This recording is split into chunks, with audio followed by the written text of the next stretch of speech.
الذين كذبوا شعيبا كأن لم يغنوا فيها الذين كذبوا شعيبا كانوا هم الخاسرين فتولى عنهم وقال يا قوم لقد أبلغتكم رسالات ربي ونصحت لكم فكيف آسى على قوم كافرين وما أرسلنا في قرية من نبي إلا أخذنا أهلها بالبأساء والضراء لعلهم يضرعون ثم بدلنا مكان السيئة الحسنة حتى عفوا وقالوا قد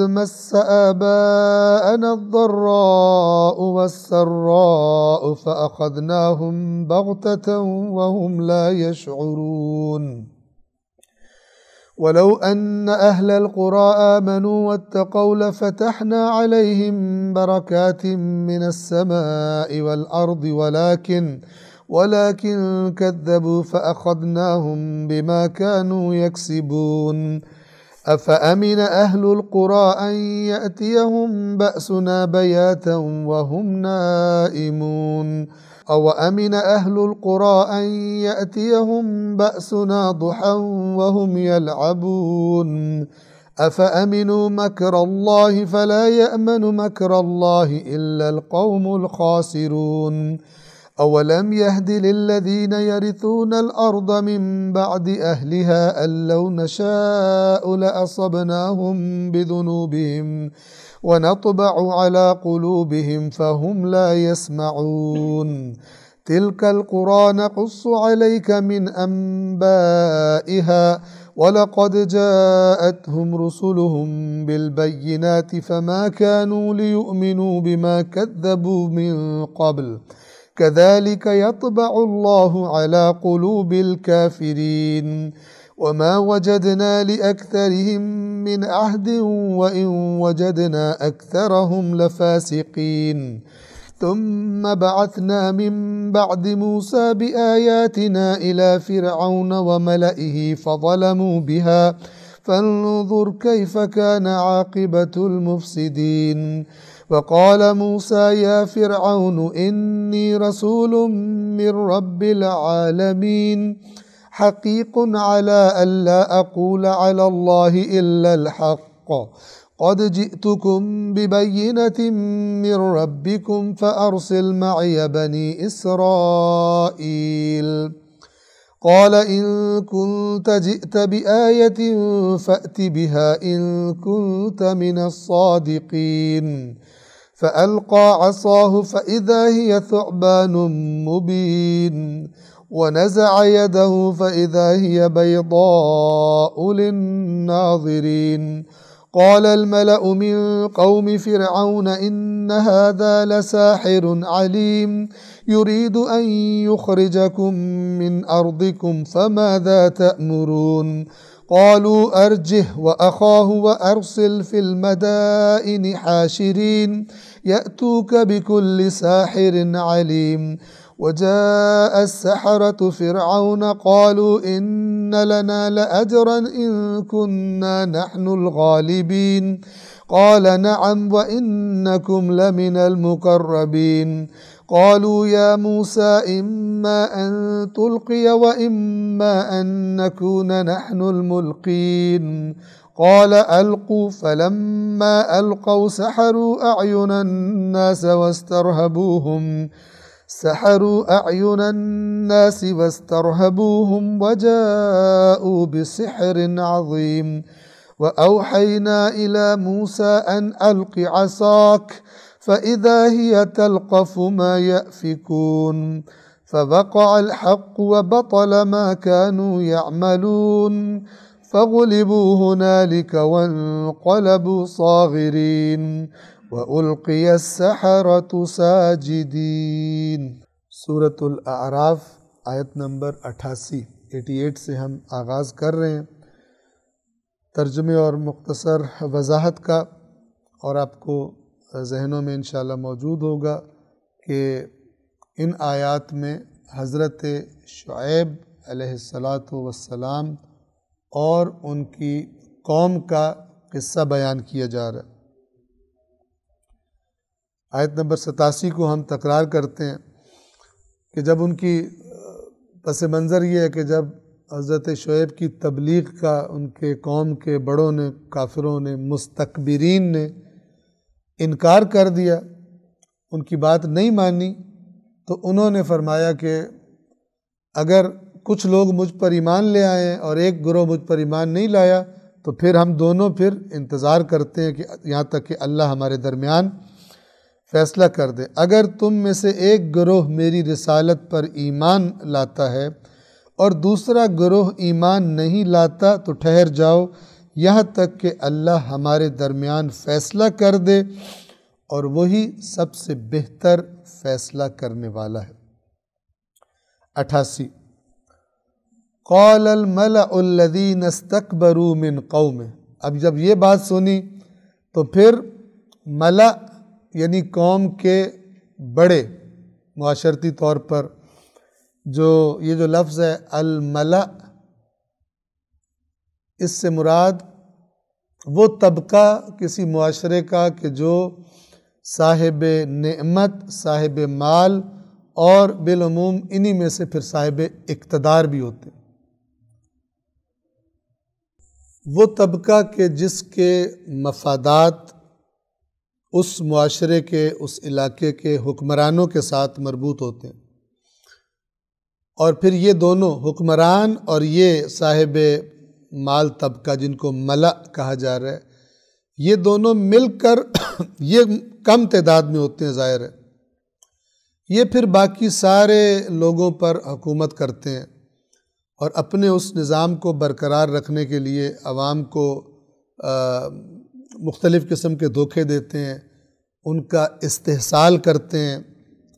تو ہر معاشرے میں ایسا ہوتا ہے، مگر یہ کہ اس طرح کے حکمران ہوں جس طرح اللہ تبارک و تعالی نے معیار بتائے ہیں، جو خداوند عالم کی تعلیمات کے مطابق حق اور عدل اور اپنے آپ کو قوم کا امانت دار اور خدمت گزار سمجھ کر آگے بڑھیں اور ڈرتے رہیں کہ جو بھی کہیں بھی مشکل ہوگی کسی کے ساتھ تو اس میں اللہ تبارک و تعالی کے سامنے میرا گریبان پکڑا جائے گا اور میں ذمہ دار ہوں ان کا۔ اب یہ جو ملأ تھے حضرت شعیب کی قوم کے، کہنے لگے قال الملأ الذین استکبروا من قوم، یہاں توجہ فرمائیں، وہ ملأ، وہ سردار کہ جنہوں نے تکبر اختیار کیا۔ ہو سکتا ہے ایک انسان سردار ہو لیکن متکبر نہ ہو، اللہ سے ڈرنے والا ہو، عاجزی و انکساری رکھنے والا ہو، وہ خود بخود اس طبقے سے، اس اعتبار سے باہر نکل جائیں گے۔ ان کی قوم کے متکبر سرداروں نے کہا یا شعیب،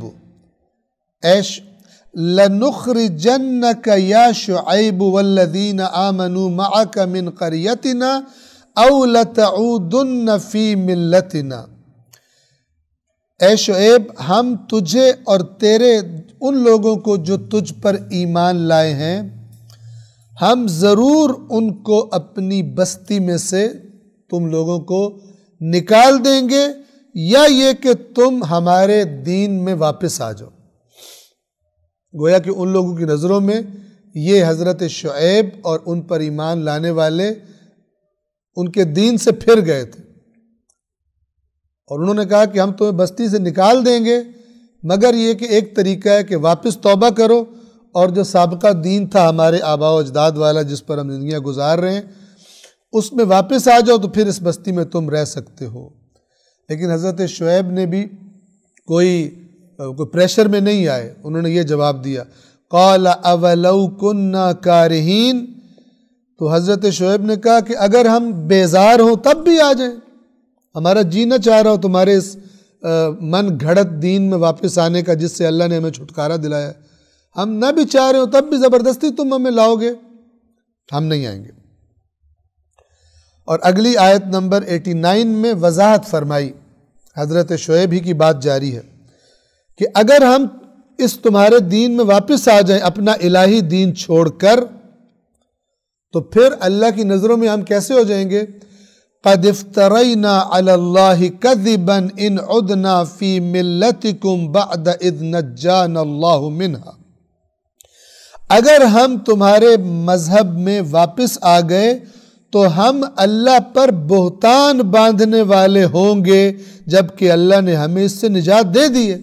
یعنی خدا نے ہم پر احسان کیا کہ اس تمہارے باطل من گھڑت دین سے ہمیں چھٹکارا دے کے، اور اللہ نے اپنے دین کی ہمیں ہدایت کی ہے، اور ہم پر یہ بات واضح ہو چکی ہے کہ تمہارا دین باطل اور اللہ کا عطا کردہ دین یہ برحق ہے۔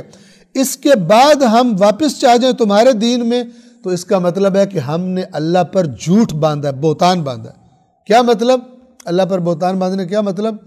ظاہر ہے انسان جس چیز کو دو کے درمیان، توجہ کیجئے، دو چیز کے درمیان جس کو انتخاب کرتا ہے، اصل میں اپنے عمل سے کہہ رہا ہوتا ہے کہ وہ حق ہے، وہ حق ہے، لہذا میں اس کا انتخاب کر رہا ہوں، اور یہ ناقابل عمل ہے، یہ غلط ہے، اس کا انتخاب نہیں کر رہا۔ جیسے آج کل بہت سارے پڑھے لکھوں کی یہ حالت ہے کہ زبان سے کہہ رہے ہوتے ہیں اسلام اسلام، لیکن اپنے دلوں کے اندر چونکہ اسلام کو نہ جانتے ہیں نہ سمجھتے ہیں، نہ جاننے کی کوشش کی ہے اللہ کے قرآن کو سنجیدگی کے ساتھ، ویسے بہت کتابیں پڑھی ہیں، بہت ویسے ڈگریاں لی ہیں، لیکن دینی معلومات وہی ہیں جو اس طرف سے، ان چینل سے اس کے دماغوں میں آئی ہوئی ہیں، اور وہ سمجھتے ہیں کہ اسلام ایک پریکٹیکل کوئی دین نہیں ہے، لہذا دنیا میں اگر زندہ رہنا ہے تو انہی کو فالو کرنا پڑے گا، نجات اس کے علاوہ نجات نہیں ہے۔ عملی طور پر عملی زندگی میں بالکل ویسے ہی ہیں جیسے بے دین لوگ ہیں، لیکن نسبت کس کے ساتھ ہے اپنے آپ کو؟ اسلام کے ساتھ دی ہوئی ہے۔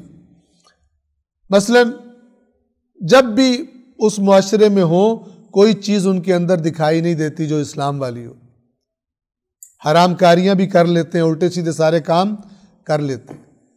تو اس بات کو سمجھیے کہ حضرت شعیب فرما رہے ہیں کہ اگر ہم واپس تمہارے دین میں آ جائیں تو ہم نے اللہ پر جھوٹ افترا کیا، یعنی ہمارا عمل گواہی دے گا اللہ کو کہ ہم اس دین کو زیادہ بہتر سمجھتے ہیں زندگی گزارنے کے لیے اور کامیابی کے لیے بنسبت اس دین کے جو اللہ نے دیا ہے۔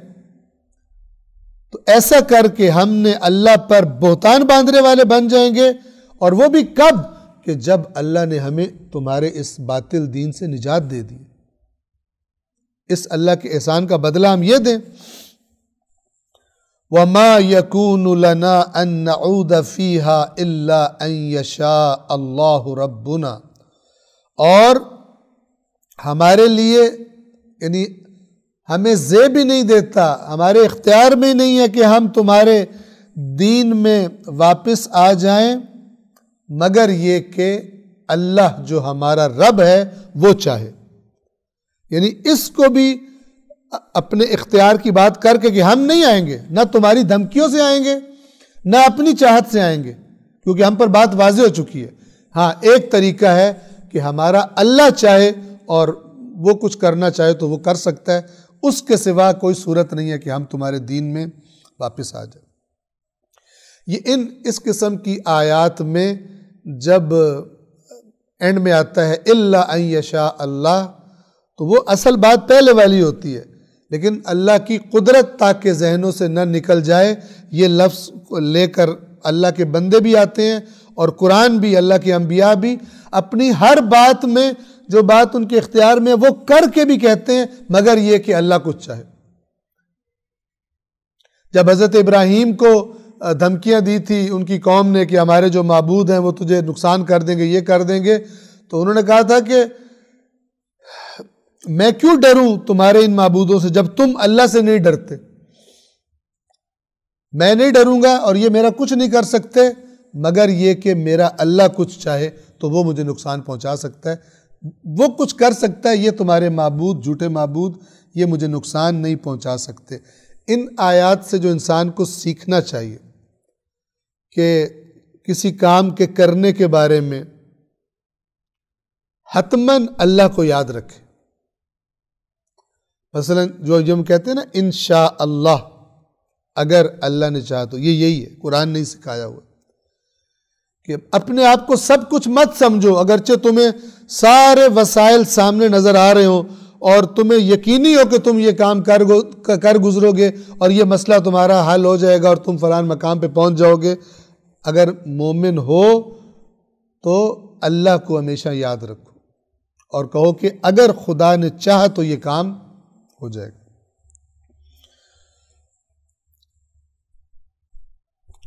ہمارے لیے اس مذہب کی طرف پلٹنا کسی طرح ممکن نہیں مگر یہ کہ ہمارا رب اللہ چاہے۔ وَسِعَ رَبُّنَا كُلَّ شَيْءٍ عِلْمًا، ہمارے رب کا علم ہر چیز پر محیط ہے۔ یعنی ہم جو بات کر رہے ہیں، حضرت شعیب فرما رہے، دیکھیں کتنا یہ زبردست ہے اللہ کے سامنے اپنی عاجزی کا اظہار۔ حضرت شعیب فرما رہے ہیں ہم تو اپنے محدود علم کے مطابق بات کر رہے ہیں، ہم نہیں آئیں گے، جو ہمیں پتہ ہے اللہ نے ہم پہ احسان کیا ہے، ہم تمہارے دین میں واپس نہیں آئیں گے، تم نے جو کرنا کر لو، مگر یہ کہ ہمارا اللہ چاہے۔ یہ کیوں کہہ رہے ہیں؟ اس لیے کہ تمام چیزوں کے علم پر اللہ محیط ہے، کل کیا ہونے والا ہے، کیا ہو جائے، وہ محیط ہے، اور وہ اگر کچھ چاہے تو الگ بات ہے، ورنہ ہم جو جانتے سمجھتے ہیں ہم واپس نہیں آئیں گے۔ علی اللہ توکلنا، اور ہم نے اللہ ہی پر بس صرف توکل کیا ہے۔ یعنی پوری قوم دھمکیاں دے رہی ہے، سردار جو حکمران طبقہ ہے، طاقتور طبقہ ہے، وہ حضرت شعیب کو اور ان کے ساتھ ایمان لانے والی قلیل تعداد کو وہ دھمکیاں دے رہے ہیں۔ ظاہر ہے معاملہ خراب ہے، یہ پتہ نہیں کیا کیا کر دیں گے، ٹھیک ہے، جیسے ہوتا ہے بندے اٹھوا لیں، مروا دیں، قتل کروا دیں، پروپیگنڈے کروا دیں، نکال دیں، کورٹ سے آرڈر لے دیں، یہ ملک بدر کر دو، اس کو نکال دو یہاں سے۔ یہ سب یعنی پوری کی پوری دنیا ان کی خطرے میں ہے، ان کا اس شہر میں رہنا خطرے میں ہے، لیکن وہ جواب میں کیا کہہ رہے ہیں؟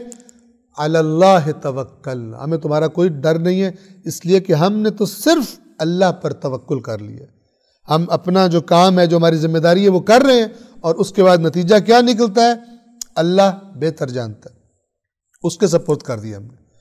ربنا افتح بیننا وبین قومنا بالحق، اور پھر اللہ سے دعا مانگتے ہیں اے ہمارے پروردگار، ہمارے اور ہماری قوم کے درمیان برحق فیصلہ کر دے۔ وَأَنْتَ خَيْرُ الْفَاتِحِينَ، اور تو بہترین فیصلہ کرنے والا ہے۔ لفظ ہے افتح، کھول دے، فتح کرنا یعنی کھولنا، جس کو ہم فتح بولتے ہیں، فاتحین کھولنے والے۔ کیونکہ جب کوئی مسئلہ ہوتا ہے، کوئی جھگڑا ہوتا ہے، تو گویا کہ بات سمجھ نہیں آ رہی ہوتی، چیزیں آپس میں مکس اپ ہوتی ہیں، تو فیصلہ کرنے والا گویا اس کو کھول دیتا ہے اور واضح کر دیتا ہے کہ یہ حق ہے اور یہ باطل ہے۔ اس لیے فیصلہ کرنے والے کو بھی اس معنی کی مناسبت سے فاتح کا لفظ اس کے لیے بھی استعمال کیا جاتا ہے کہ اے ہمارے پروردگار، ہمارے اور ہماری قوم کے درمیان برحق فیصلہ کر اور تو بہترین فیصلہ کرنے والا ہے۔ اب ظاہر ہے ایسی باتیں طاقتور لوگ اور جن کے ساتھ اکثریت ہے، وہ لوگ ایسی باتیں ایک چھوٹی سی جماعت سے سنیں جو پہلے ہی بغاوت کا کیس جس پہ چل رہا ہے کہ تم نے آباء و اجداد کا دین چھوڑ دیا، ان سے اتنی جرأت مندانہ باتیں سنیں تو ان کو اور آگ لگ جائے گی۔ اور دنیا دار بندے تو سمجھتے ہیں یہ ان کے دماغ چل گئے ہیں کہ یہ پورے سب لوگوں کے ساتھ یہ ٹکر لینے کو تیار ہو گئے، نہ ان کے مال بچیں گے، نہ کاروبار بچے گا، ان کی نیشنلٹی ختم کر دی جائے گی، ہم نے کہا نکلو یہاں سے، تمہاری نیشنلٹی بھی ہم نے ختم کر دی ہے، ان کا پاسپورٹ بھی مثلاً وہ کر دی، جیسے آج کل ہتھ کنڈے ہوتے ہیں، بشرطے کہ حق کے لیے ہو، کرنے والے حق کے لیے کر رہے ہو۔ تو یہ ساری مصیبتیں پہلے بھی جو خدا کے نافرمان طاقتور حکمران ہوتے تھے اور ان کا جتھا جو جن کے مادی مفادات، جن کے سارے کاروبار انہی کے ساتھ چل رہے ہوتے تھے، ان کی کمائیاں وہ ایسے ہی کرتے تھے، تو ان کو اور ظاہر آگ لگے گی کہ ان کی چند افراد ہیں اور ہیں بھی کمزور، اور یہ ہم سب کو چیلنج کر رہے ہیں کہ کر لو جو کرنا ہے تم نے۔ فَقَالَ الْمَلَأُ الَّذِينَ كَفَرُوا مِنْ قَوْمِهِ، اور قوم شعیب کے ان سرداروں نے جنہوں نے کفر اختیار کیا تھا۔ لفظ دیکھیں، تکبر اللہ استعمال کرتا ہے، تکبر اختیار کیا اور کفر اختیار کیا، جنہوں نے وہ سردار کہنے لگے لَإِنِ اتَّبَعْتُمْ شُعَيْبًا، اب یہ دھمکی کا انداز ہے، یعنی حضرت شعیب کے جو ماننے والے تھے ان سے خطاب کرتے ہیں، لَإِنِ اتَّبَعْتُمْ شُعَيْبًا إِنَّكُمْ إِذًا لَخَاسِرُونَ، کہ تمہاری باتیں ہم نے سن لی ہیں، اگر تم نے، لاسٹ بات ہماری بھی سن لو، اگر تم لوگوں نے شعیب کو فالو کیا تو پھر تم خسارہ اٹھاؤ۔ یہ آخری دھمکی، یہ ہم تم پر واضح کر رہے ہیں کہ اگر تم نے شعیب کی پیروی کی تو یقیناً بہت بڑا نقصان اٹھاؤ گے، سب کچھ تمہارا چلا جائے گا، خسارے میں پڑ جاؤ گے۔ اب دھمکیاں یہ دے رہے تھے اور انجام کیا ہوا؟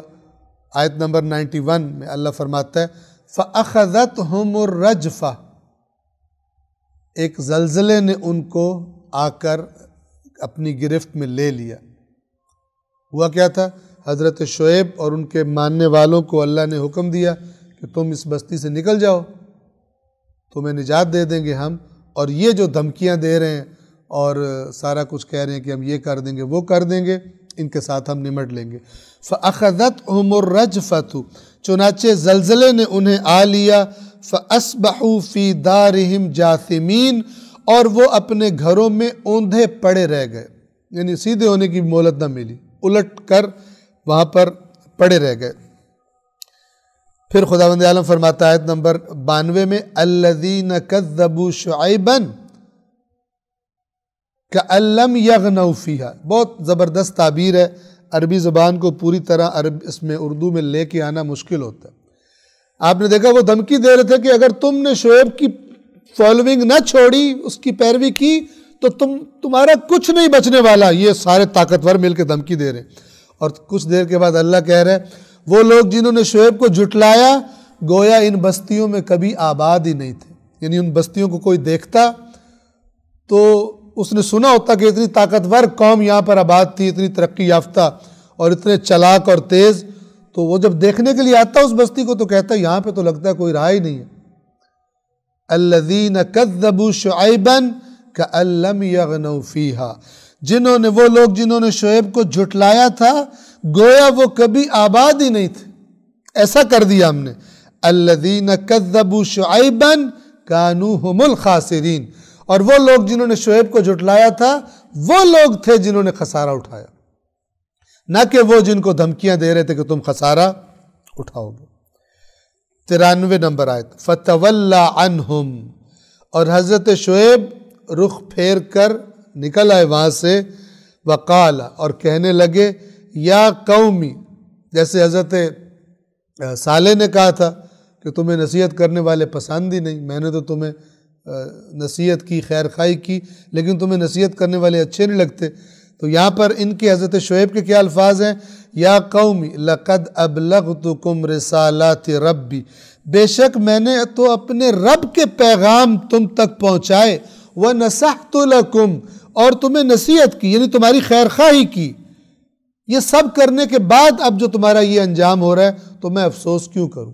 فَكَيْفَ آسَى عَلَىٰ قَوْمٍ كَافِرِينَ، تو میں ایک ایسی قوم پر جو انہوں نے جان بوجھ کر باتیں جان کر بھی انکار کر دیا ہے، میں ان پر کیوں رنج و غم کروں؟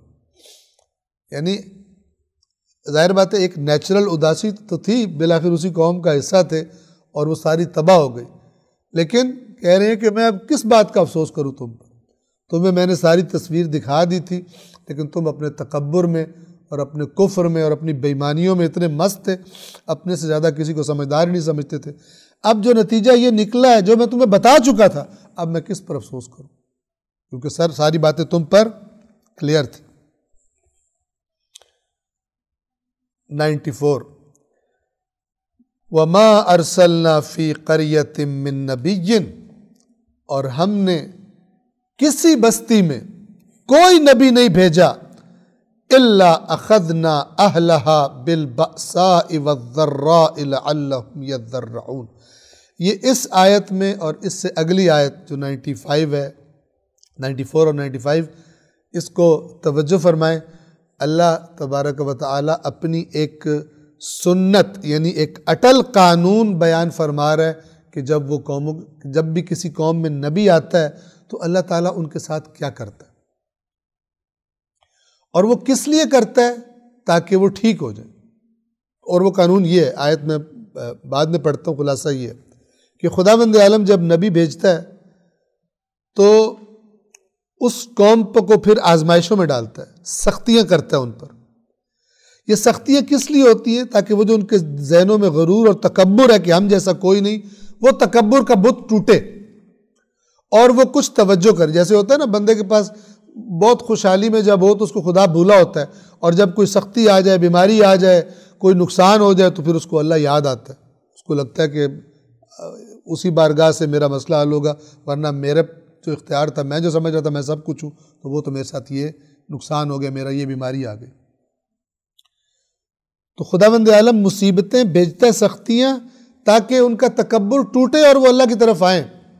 لیکن یہ آزمائشیں اور سختیاں کرنے کے بعد بھی اگر وہ لوگ نہ مانیں تو پھر ایک بہت خطرناک کام ہوتا ہے ان کے ساتھ، اور وہ خطرناک کام یہ ہوتا ہے کہ اللہ تبارک و تعالیٰ ان پر اور دنیا کے دروازے کھول دیتے ہیں۔ اب خوب مست ہو جاؤ اس میں، اقتصادی اعتبار سے، ہر اعتبار سے ان کی گویا کہ لگام ڈھیلی کر دی جاتی ہے۔ یہ کیوں ہوا؟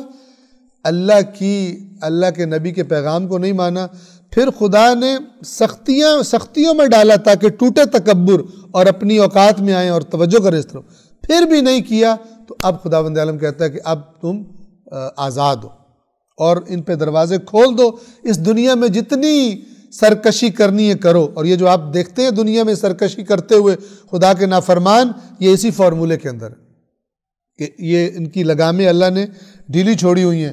لوٹ گئے، مثلا قوم کے غریبوں کا مال کھا گئے، جو ٹیکس جمع ہوتا ہے وہ لوٹ کے کھا گئے کرپشن میں، چاہے سرکاری افسر ہوں، چاہے سیاستدان ہوں، چاہے جو بھی طبقہ ہو جس کے پاس قوم کا پیسہ جاتا ہے اور وہ اپنے باپ کا مال سمجھ کے اس کو ہڑپ کر جاتے ہیں، جتنا بھی ان کا ہاتھ پڑ جائے، یہ سارا وہ طبقہ ہے کہ جن کو نہ رسول اللہ کا لایا ہوا قرآن سمجھ آیا، نہ ان کی نصیحت سمجھ آئی، اور یہ لوٹنے پہ لگے ہوئے ہیں۔ یہ وہ ہے کہ جن کو اب خدا نے آزاد چھوڑ دیا ہے کہ تم کرو، پھر دیکھو کہ میں تمہارے ساتھ اکٹھا کیا کروں۔ اور یہ کس لیے، یہ اگر انسان کے ذہن میں سوال آئے کہ کیوں ان کو زیادہ کیوں دروازے کھول دیے ان پر، یہ بات اس کا سبب بہت خطرناک ہے، اور وہ یہ ہے کہ جس کو زیادہ، جسے کہتے ہیں نا، پلا دی جائے اس کا نشہ نہیں ٹوٹتا، ٹھیک ہے؟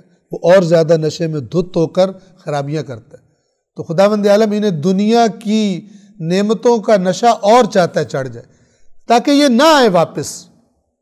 یہ جو خداوند عالم کی ان پر غضب ہے، جس کی وجہ سے خدا ان کے ساتھ یہ کرتا ہے کہ یہ واپس ہی نہ آئے، اس کا سبب ان کا اپنا ٹھکرا دینا ہے اللہ کی طرف سے آنے والے دین اور نصیحت اور نبی کے خبردار کرنے کو۔ یہ سنت ہے اللہ، یعنی سنت پروردگار۔ سنت پروردگار قرآن کسے کہتا ہے؟ کہ جس کی صفت خود بیان کرتا ہے کہ اے رسول تو کبھی اللہ کی سنت میں تبدیلی نہیں پائے گا۔ خداوند عالم کے یہ قانون قوموں کے بارے میں اٹل ہے، تبدیلی نہیں ہوگی، اور ہمارے بارے میں بھی وہی قانون ہے۔ ایسا نہیں کہ رسول اللہ کے بارے میں سنت، اس لیے قرآن نے بتایا اس لیے کہ پہلی قومیں جو گزری ہیں جن کا ہم تمہیں بتا رہے ہیں، اور وہ اللہ کی سنتیں ان پر کس طرح ایکٹ کیا اللہ کی سنتوں نے جب انہوں نے خدا کی نبی کا لایا ہوا دین چھوڑ دیا، نافرمان ہو گئے، سرکش ہو گئے۔ یاد رکھیے اس بات کو کہ یہودیوں نے یہ نہیں کہا تھا ہم نے موسیٰ کو ماننا چھوڑ دیا ہے، ہم تورات کو نہیں مانتے، قطعاً نہیں کہتے تھے، ساری اپنی 2 نمبریاں اسی کھاتے میں ڈالتے تھے کہ ہمارے جو غلط عقائد و بنا لیے تھے۔ حضرت عیسیٰ کی قوم نے کبھی نہیں کہا کہ ہم نے عیسیٰ کو ماننا چھوڑ دیا ہے اور ہم انجیل کو نہیں مانتے، انہی کو مانتے ہیں، لیکن اللہ وہ ماننا قبول نہیں کرتا۔ یہ بات سمجھ، قرآن یہ بات سمجھاتا ہے جب تک کہ اس نبی کا لایا ہوا آئین، اس کی اقدار، اس کے ڈوز اینڈ ڈونٹس، کیا کرنا ہے کیا نہیں کرنا، جسے قرآن تقویٰ کہتا ہے، جب تک انسان وہ نہیں کرتا، اللہ کی بارگاہ میں ان بنی اسرائیل کو اور مسیح ڈانٹا کس لیے ہوا ہے، کس لیے عذاب کی دھمکیاں دی ہوئی ہیں؟ انہوں نے کچھ چھوڑی تو نہیں تھی مسیحیت، یعنی اپنے آپ کو مسیحی کہنا چھوڑا تو نہیں تھا، اپنے آپ کو بنی اسرائیل موسیٰ والے کہنا چھوڑا تو نہیں تھا، ہرگز نہیں چھوڑا تھا۔ جو موسیٰ آئین لے کر آئے تھے اس آئین سے پھر گئے تھے، جو حضرت عیسیٰ آئین لے کر آئے تھے اس آئین سے پھر گئے تھے، کرپٹ ہو گئے تھے۔ اور آج مسلمان بھی جو رسول اللہ آئین لے کر آئے تھے، آپ دیکھ لیں کیا حالت ہے، اپنے پاکستان کے معاشرے میں کرپشن کی حالت دیکھ لیں، اس آئین سے پھر گئے۔ قرآن مجید جو شعور دیتا ہے انسان کو، جو بصیرت دیتا ہے، یا جسے کہیں نور دیتا ہے، روشنی کرتا ہے کہ اس روشنی میں دیکھو کہ دنیا اور معاشرہ تمہارا کہاں کھڑا ہے، اس میں پھر انسان کو دکھائی دیتا ہے کہ یہ تو پچھلی قومیں بھی حضرت موسیٰ اور عیسیٰ کے نعرے مارتی رہی، اور قرآن نے ان کو کتنا برا بھلا کہا ہوا ہے، اور کہا ہوا ہے کہ یہ تمہارے اس قسم کی چیزیں کام نہیں آئیں گی۔ آج وہی کام مسلمان بھی کر رہے ہیں، ناموں پر زور ہے، میرا یہ مسلک، میرا فلان مسلک، رسومات پہ زور ہے، لیکن اللہ کی اطاعت پر زور نہیں ہے۔ بلکہ بعض ایسے بے ایمان ہیں، پیسے کھاتے ہیں اور تقریریں کرتے ہیں کہ اللہ کے احکامات کو ہلکا بنا کے پیش کرتے ہیں۔ اللہ کے جو احکام ہیں واضح، جن کے بارے میں خداوند عالم نے قرآن میں بھرمار کی ہوئی تکرار کی، ان کا مذاق بناتے ہیں اور عوام کے ذہنوں میں ان کو ہلکا بنا کے پیش کرتے ہیں، جیسے یہ بڑی ان امپورٹنٹ چیزیں ہیں۔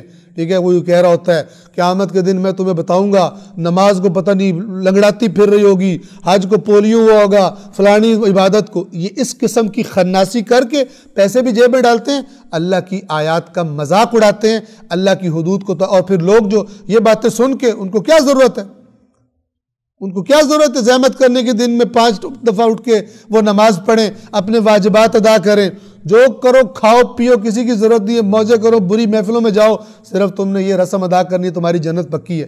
اس قسم کے کرپٹ لوگوں نے لوگ قیامت کے دن اس قسم کی باتوں پہ چلنے والے لوگ اللہ کے بارگاہ میں کیا کریں گے؟ کوئی جواب نہیں ان کے پاس۔ خدا کہے گا میری کتاب تمہارے پاس موجود تھی، تمہارے رسول نے فرمایا تھا میں قرآن چھوڑ کے جا رہا ہوں، اہل بیت چھوڑ کے جا رہا ہوں، تم نے قرآن مجید میں سے کیوں نہیں دیکھا کہ دین کیا ہوتا ہے؟ اللہ تعالیٰ فرماتا ہے یہ ہم نے اس لیے انبیاء بھیجے اور کتابیں نازل کی تاکہ کسی کے پاس کوئی حجت نہ رہ جائے کہ قیامت کے دن اللہ سے کہے کہ یہ ہو گیا تھا تو وہ ہو گیا تھا۔ یہ سب باتیں پچھلی قوموں کی کرپشنز کیوں وہ خراب ہوئی؟ اللہ نے غلط لوگ دین بتانے والے انہوں نے کیا کیا، کیا خیانت کی، سب اللہ نے بار بار قرآن مجید میں بتایا ہوا ہے۔ لیکن اس کے باوجود آپ دیکھ لیں کہ یہ کتاب معاشرے سے عملی طور پر، یعنی انسان اس سے دین سیکھیں، غائب ہے۔ اور اتنے بڑے بڑے جاہل وجود میں آ گئے ہیں جو اپنے آپ کو عالم کہتے ہیں اور پبلک کی، عوام کی حوصلہ شکنی کرتے ہیں قرآن پڑھنے سے۔ کہتے ہیں قرآن کو نہیں اکیلے پڑھنا ورنہ گمراہ ہو جاؤ گے۔ کیوں کہتے ہیں؟ اس لیے کہ جو مسلکی کھچڑیاں پکائی ہوئی ہیں، جو نظریات جو قرآن جن کی تائید نہیں کرتا وہ بنائے ہوئے اور اندھا دھند بزرگ پرستی کر رہے ہیں اور آیات قرآن کو توڑتے موڑتے ہیں، انہیں پتہ ہے کہ جب ایک سادہ ذہن کا بندہ ایک جس کی برین واشنگ نہیں کی گئی بار بار تلقین کر کے، اس کو جب یہ آیات پڑھے گا وہ اعتراض کرے گا تو پھر ہم کیا کریں گے؟ لہذا پبلک کو رکھو ہی قرآن سے دور، اتنا ڈرا دو، ہاں اس کے چومنے کا ثواب، اس کو دیکھنے کا ثواب، اس کے تویز بنانے کا ثواب، اس کے فلان کرنے کا ثواب، اس سے جناب کولیسٹرول کم کرنے کے لیے سورہ رحمان سننا، یہ سب کچھ سکھاؤ، لیکن وہ کام نہ کرنے دو جس کے لیے اللہ نے قرآن نازل کیا۔ عقل کہاں گئی ہوئی؟ اللہ کو نہیں پتا تھا کہ یہ قرآن اکیلا کوئی پڑھے گا تو گمراہ ہو جائے گا، اللہ کو سب پتا تھا، اور اللہ کو یہ بھی پتا تھا کہ پچھلی قوموں نے اپنی کتابوں کے ساتھ کیا کیا اور یہ مسلمان کیا کرنے۔ اللہ نے اتمام حجت کر دیا، جو پڑھے گا اس پر کھل جائے گا، جو پڑھے ہی نہ موجیں کرے۔ اب یہ آیت نمبر 94 اور 95 اس سنت خدا کا بیان، اللہ تعالیٰ فرما رہا ہے وَمَا أَرْسَلْنَا فِي قَرْيَةٍ مِّن نَبِيٍّ، اور ہم نے جس بستی میں بھی نبی بھیجا إِلَّا أَخَذْنَا أَهْلَهَا بِالْبَأْسَاءِ وَالضَّرَّاءِ، تو وہاں پر رہنے والوں کو آزمایا، کس کے ذریعے؟ بالبأساء والضراء، دونوں سختی اور مصیبت کے معنی میں ہے، لیکن بأساء کے بارے میں کہا جاتا ہے کہ اس سے مراد وہ سختی ہیں جو انسان کے بدن کو برداشت کرنی پڑتی ہیں، بدن پہ مصیبت ہے، بدن کو زخم لگے، جیسے جنگیں وغیرہ ہیں یا مثلا بیماریاں وغیرہ ہیں، اور الضراء مالی نقصانات، کاروبار میں نقصان ہو جائے، فلان ہو جائے، قحط پڑ جائے، مثال کے طور پہ ایسی چیزیں۔ تو اللہ نے جب نبی بھیجا تو ساتھ یہ بھی کیا۔ یہاں پر ایک اور بات بھی سن لیں، کوئی بندہ بہت ہی بے ایمانیاں کرتا اچانک ہوا دیندار، ہو گیا بیمار، کہتا یہ کیسا دین ہے، پہلے نہ میں بیمار ہوتا تھا نہ میں کچھ ہوتا تھا، کلمہ پڑھا ہے ساتھ ہی بسترے پہ لیٹ گیا، خدا حافظ دین صاحب، ہمیں نہیں چاہیے، ہم اس کفر میں ہی اچھے۔ اس کا دین کیا ہے؟ یعنی عقلی اور شعوری نہیں ہے، اس کا دین ہے فائدے نقصان کو دیکھنے والا۔ یہ آیا کسی وجہ سے حادثاتی طور پر، لہذا روایات میں ہے، ائمہ ہمارے کا فرمان اصول کافی کے مقدمے میں ہے، جو بغیر علم کے یعنی علم کی بنیاد پر جو دین میں داخل نہیں ہوا وہ اسی بنیاد پہ نکل بھی جاتا ہے۔ جو علم یعنی آگاہی اور شعور کی بنیاد پہ دین کو اپناتا ہے، پھر وہ کیسے ہٹے؟ اس نے ہٹنا ہوتا تو وہ اپناتا ہی نہ اس کو، اس نے تو دیکھا اپنے عقل شعور سے اور اس کے بعد کہا کہ یہ دین میرے لیے بہترین ہے ان سب میں سے۔ جو حضرت شعیب کہہ رہے تھے کہ ہمیں اللہ نے نجات دے دی ہے تمہارے اس خرافاتی دین سے، اور تم کہہ رہے ہو دھمکی لگا کے کہ پھر ہم آ جائیں۔ اب جو کمزور ایمان والا وہ کیا کہے گا؟ بھئی میں تو کاروبار میرا سارا یہ لوٹ لیں گے اور یہاں سے نکال دیں گے، میری سارے ریلیٹیوز یہاں رہتے ہیں تو میں تو واپس جا رہا ہوں۔ رسول اللہ کے زمانے میں بعض لوگ مسلمان ہونے کے بعد واپس چلے گئے تھے، لیکن جو عقل اور شعور سے آیا وہ ایسا کام نہیں کرتا۔ تو جیسے ہی نبی بھیجا تو ہم نے انہیں تنگی اور سختیوں میں آزمایا۔ اب برے لوگ آپ کے خیال میں کیا کہتے ہوں گے؟ جب سے یہ آیا منوس ہمارا سارا بیڑا غرق کر دیا۔ قرآن مجید نے بتایا، وہ سورہ یاسین آپ پڑھتے ہیں، اس میں کیا فرمایا ہوا کہ انہوں نے کہا کہ اِنَّا تَطَيَّرْنَا بِكُمْ، ہم نے فعال نکالی ہے، اور فعال میں آیا تو اللہ کے نبیوں سے کہہ رہے ہیں ہم نے فعال نکالی ہے، اور فعال میں یہ آیا کہ تم منوس ہو، اللہ کے نبیوں سے کہہ رہے ہیں تم منوس ہو، جب سے تم آئے ہو ہمارا تم نے سارا کام خراب کر دیا۔ اور لَإِن لَمْ تَنْتَهُوا لَنَرْجُمَنَّكُمْ، اور اگر تم باز نہ آئے گی حرکتیں کرنے سے جو ہماری بستی میں کر رہے ہو، ہم تمہیں پتھروں سنگسار کر دیں گے۔ یہ اللہ کے نبیوں سے کہہ رہے ہیں۔ اس ہمارے معاشرے میں، کسی بھی معاشرے میں جہاں کرپشن ہے، وہاں جو بھی آواز بلند کرے گا اس کو ایسی باتیں سننے کو ملیں گی، کیونکہ اگر وہ کامیاب ہو جائے، اگر وہ کامیاب ہو آگے آ جائے تو یہ بے ایمان کہاں جائیں گے؟ ان سے نکالنا پڑے گا ان کو واپس پیسہ، اتنا پیسہ کھایا ہوا ہے اور اتنے بندوبست کیے ہوئے ہیں، اتنے وکیل خریدے ہوئے ہیں، اتنے جج باز نے خریدے ہوئے ہیں، پتہ نہیں بلکہ بعض خود نوکریاں دی ہوئی ہیں اپنی حکومتوں کے زمانے میں، تو انہوں نے بھی تو نمک حلالی کرنی ہے، تو یہ اتنا آسان کام نہیں ہوتا۔ لہٰذا آپ دیکھیں کہ انبیاء کو لوگ ویلکم نہیں کرتے تھے۔ اللہ تعالیٰ فرما رہا ہے وَمَا أَرْسَلْنَا فِي قَرْيَةٍ مِّن نَبِيٍّ إِلَّا كَانُوا بِهِ يَسْتَهْزِئُونَ، جو بھی ہم نبی بھیجتے تھے اس کا ٹھٹھا کرتے تھے، مذاق اڑاتے تھے۔ مذاق اڑانا ایک پروپیگنڈے کی شکل ہوتی ہے کہ اس کا مذاق بنا دو، کوئی اس کی بات کو لفٹ نہ کرے، یہ تو جوکر ہے، یہ تو دیوانہ ہے، یہ تو مجنون ہے، یہ تو جادوگر ہے، یہ تو شاعر ہے. اتنا مذاق بناؤ اس کی باتوں کا، لطیفے بنا دو اس کے کہ پبلک ہنسے اور وہ اس کو اسی طرح ایک جوک کی طرح ہی لے، اس کی باتوں کو نہ کر سکے. لہذا استہزاء کرنا ایک طریقہ ہے. اور ہم نے جس بستی میں بھی نبی بھیجا وہاں کے رہنے والوں کو تنگی اور سختی میں مبتلا کیا کہ شاید وہ تضرع کریں. تضرع کہتے ہیں عاجزی انکساری جس سے ہم کرتے ہیں، یعنی تھوڑے سے ان کا تکبر ٹوٹے، تھوڑا اپنی اوقات میں آئیں اور دیکھیں کہ ہم ہیں کتنے اور کہاں پر ہم نے جھگڑا مول لے لیا. 95 ثم بدلنا مکان السیئۃ الحسنہ، پھر جب سختیوں سے بھی وہ سیدھے نہیں ہوئے تو ہم نے کیا کیا؟ ہم نے برائی کو اچھائی سے بدل دیا. یعنی وہ جو ان پہ سختیاں تھیں وہ ہم نے ساری ہٹا دی، کہ چلو انجوائے کرو. ہم نے سیئہ کی جگہ کو بدل دیا حسنہ سے، یعنی اچھائی سے. حتی عفو، یہاں تک کہ وہ فل خوشحال ہو گئے، ہر چیز ان کی ترقی کرنے لگی. وقالو، اور انہوں نے کہا قد مس آباءنا الضراء والسراء، اور وہ کہنے لگے یہ جو پہلے ہم پہ سختیاں آئی تھی یہ تو گردش ایام ہے، یہ تو ہمارے بزرگوں پر بھی آتی رہی تھی، یہ کوئی نہیں ہے کہ اللہ ہمیں چاہ رہا ہے کہ ہم ٹھیک ہو جائیں، یہ تو ہوتا رہتا ہے، کبھی اچھا کبھی ابھی، یعنی یہ اللہ نہیں کر رہا بلکہ یہ خود بخود ہو رہا ہے. یہ کہنے لگے. یہ کیا کہہ رہا ہے قرآن؟ کہ خداوند عالم کی الہی بات کو مادیت کی طرف پلٹانا، کہ اللہ نہیں ہے، یہ تو نیچرل ہوتا ہے. الہی اسباب کا انکار اور مادی اسباب سے ہر بات کو جوڑنا، جیسے آج کل یہی فیشن ہے مادہ پرست فکروں کا. اللہ چاہ رہا تھا کہ اس سے ٹھیک ہو جائیں، انہوں نے کہا یہ اب ہم ٹھیک ہو گئے، جب حالات اچھے ہو گئے تو انہوں نے کہا یہ جو ہے نا یہ گردش ایام ہے، کبھی یہ ہوتا ہے کبھی وہ ہوتا ہے. اس میں یعنی اپنے نبی کا اصل مذاق بنا رہے ہوتے ہیں کہ یہ جو کہہ رہے ہیں نا یہ جھوٹ کہہ رہے ہیں، یہ تو پہلے ہمارے آباء و اجداد سے بھی ایسے ہوتا تھا، ہم سے بھی ایسے ہو رہا ہے، اور اب دیکھو ہم بالکل ٹھیک ہو گئے. اگر اللہ نے ہمیں اس لیے پکڑا تھا، سختی کی تھی کہ ہم بات نہیں مان رہے، تو بات تو ہم نے اب بھی نہیں مانی، تو پھر ہم ٹھیک کیسے ہو گئے؟ یہ بندہ غلط کہہ رہا ہے، یہ کوئی نبی شبی نہیں ہے. اس طرح پر اور کرنے والے بھی کون؟ مالدار، صاحبان اقتدار. تو لوگ پبلک بھی کہتی تھی بھئی بات تو ٹھیک کہہ رہے ہیں، یہ تو جو کہہ رہا تھا مثلا. فَأَخَذْنَاهُمْ بَغْتَةً، اور جب یہ ایسی باتیں کرنے لگے اور فل خوشحالی آ گئی تو ہم نے اچانک انہیں گرفت میں لے لیا.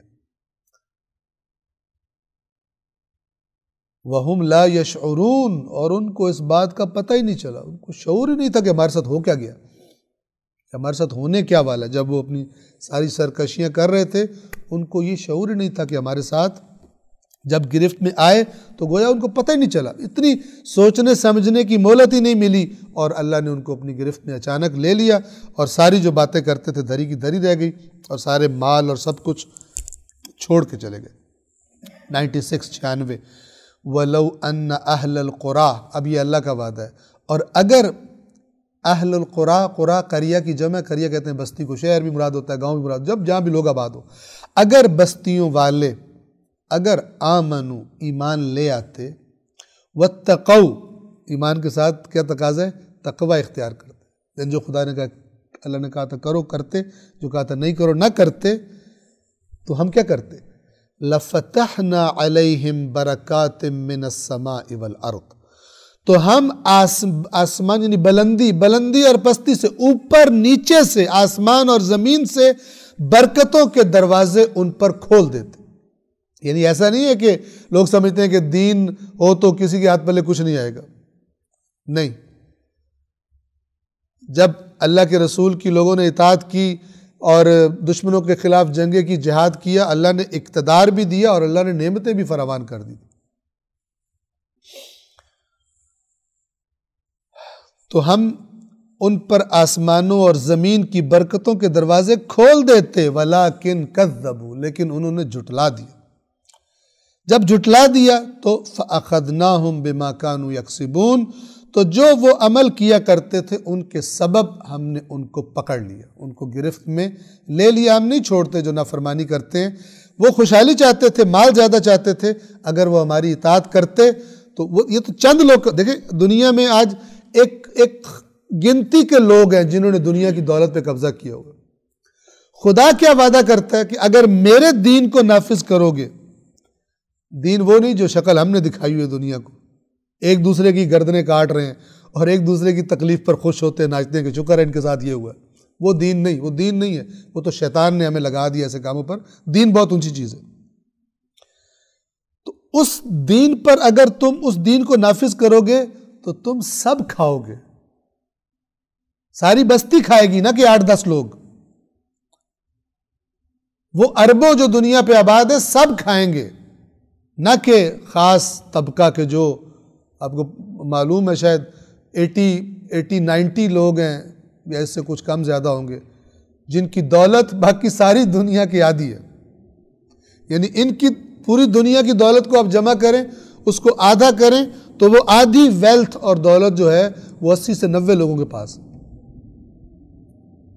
اور آپ دیکھ لیں باقی دنیا میں، دیکھ لیں لوگ بھوک سے مر رہے ہیں، دوائیوں کے بغیر مر رہے ہیں، ٹھیک ہے، اور افریقن کنٹریز کو دیکھیں، باقی اپنے پاکستان میں دیکھیں، اندرون سندھ چلے جائیں، ٹھیک ہے، عجیب و غریب ہے، لیکن دوسری طرف نعمتوں کے انبار لگے ہوئے ہیں۔ اور المیہ یہ ہے کہ وہ جو لوٹ کے بیٹھے ہوئے ہیں وہ کہتے ہیں غریبوں کو ہم تمہارا سہارا ہیں، ہم سے امیدیں تم وابستہ کرو، تاکہ جو تھوڑا بہت اندر خون رہ گیا ہے نیکسٹ ٹائم وہ بھی چوس لیں گے تمہارا۔ اس طرح کرتے تو ہم نے انہیں پکڑ لیا، یہاں تک کہ ولیکن کذبوا، انہوں نے جھٹلایا، تو ہم نے انہیں پکڑ لیا ان اعمال کے بدلے میں جو وہ کیا کرتے تھے۔ 97 افامن اہل القری، کیا بستیوں میں رہنے والے لوگ بے فکر ہو گئے، امن میں آ گئے، یعنی ہم بالکل سیکیور ہو گئے، اللہ کا عذاب نہیں آ سکتا ہم پر۔ یہ آیات کہتی ہیں کہ اپنے آپ کو کوئی بھی اللہ کے عذاب سے سیکیور نہ سمجھے، امن میں نہ سمجھے، خدا گرفت کر سکتا ہے۔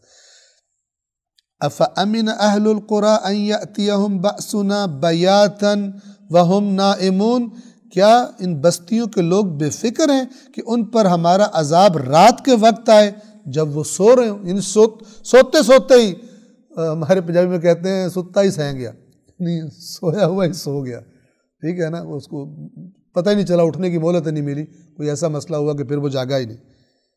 اس بات سے امن میں آ گئے، بے فکر ہیں کہ رات کو عذاب آئے جب وہ سو رہے ہوں۔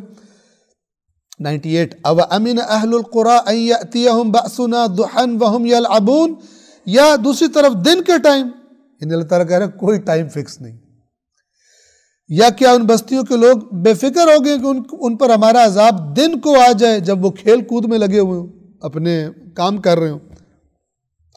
یہاں کھیل کود کیوں کہا جا رہا ہے؟ نہ کہ فٹ بال کھیل رہے ہو، کرکٹ کھیل رہے ہو، چونکہ اللہ تعالیٰ کہتا ہے انما الحیات الدنیا لعب ولہو، لعب ولہو، دنیا کی زندگی، یعنی جو صرف دنیا کے لیے جی رہا ہے، خدا کو بھولا ہوا ہے، جو اللہ نے مقصد حیات بتایا ہے اس کو بھولا ہوا ہے، وہ یہ کھیل تماشا ہے جو ختم ہو جائے کچھ بھی نہیں بچے گا۔ جب ایک بندہ کھیلنے آتا ہے تو وہ کھیل اس کی پریکٹیکل لائف نہیں ہوتا، پریکٹیکل لائف ہوتی ہے جس کو چھوڑ کے فی الحال آیا ہوتا ہے کھیلنے کے لیے، کھیل کے بعد دوبارہ وہ اپنی اسے حقیقت فیس کرنی پڑتی ہے۔